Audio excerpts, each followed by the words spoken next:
Hello and welcome. My name is Amanda Malnick and I'm the Senior Director of Impact and Stewardship at United Way Waterloo Region Communities. Today we're here to learn about what United Way means to the community and how your support is crucial to those in Waterloo Region. We're also going to answer the question we get so often, what does a donation to United Way actually do?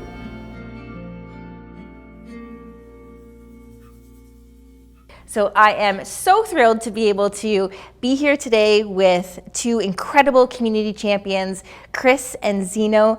Thank you so much for joining us. I'm going to let you both introduce yourselves, talk a bit about what you do and what your organizations do in Waterloo Region.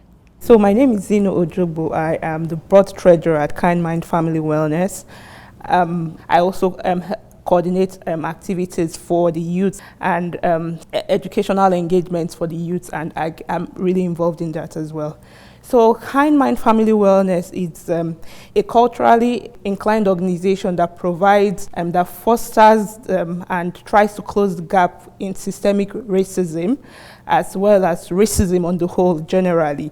So what we do is that we provide counseling for Black folks and people of color when they come to meet us, as well as we provide educational workshops. That's wonderful. Thanks. You know, that's a lot that your young organization does.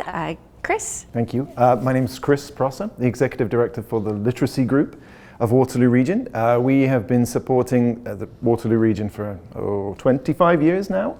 And we support adults who have the lowest levels of literacy and essential skills in the region by providing one-to-one tutoring or small groups or short-term programming, all free to support our adults, and that's what we do.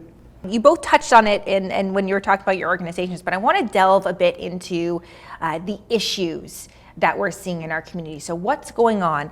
Talk to me about what you're seeing, what your clients are facing, what are some of the challenges that you're seeing, and how have things changed over the last couple of years? So for us, one of the challenges that we see, that we experience the most, has to do with trauma in the Black community. Kind Mind started as a result of the murder of George Floyd at that time, and it was traumatic for a lot of folks in the Black community as well. But what we also realize is that even if these people have these experiences, one of the gaps that we see is that there is a lack in culturally grounded counseling within our community.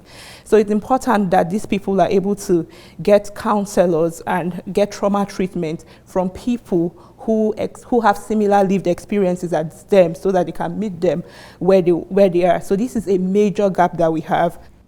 Chris, same question. What are you seeing in the community? Yeah. What issues are your clients facing? Mm-hmm. What do you want to kind of shine a light on?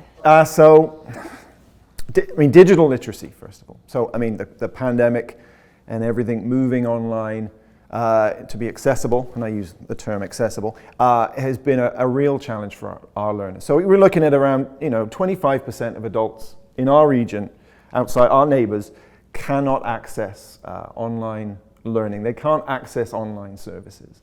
And that's for a number of reasons. One, big poverty levels, access to reliable internet, access to hardware, being able to fix your own cell phone or fix your own laptop, all these other pieces that you and we can work around or find support for, but our learners aren't able to do that. And as we move out of the pandemic and we see that these services are going to remain online, or this job is going to be working from home, and as we see it, that it's a cost efficient and accessible way of doing it, there's still a large amount of the community out there who don't have those digital literacy skills to move forward as well.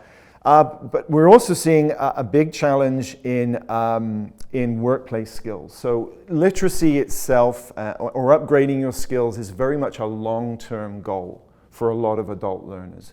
We've been living in 2-3 years now where it's been an emergency response. So food on the table, money coming in, medical help, support, housing, all these pieces have been in dire need and continue to be dire need.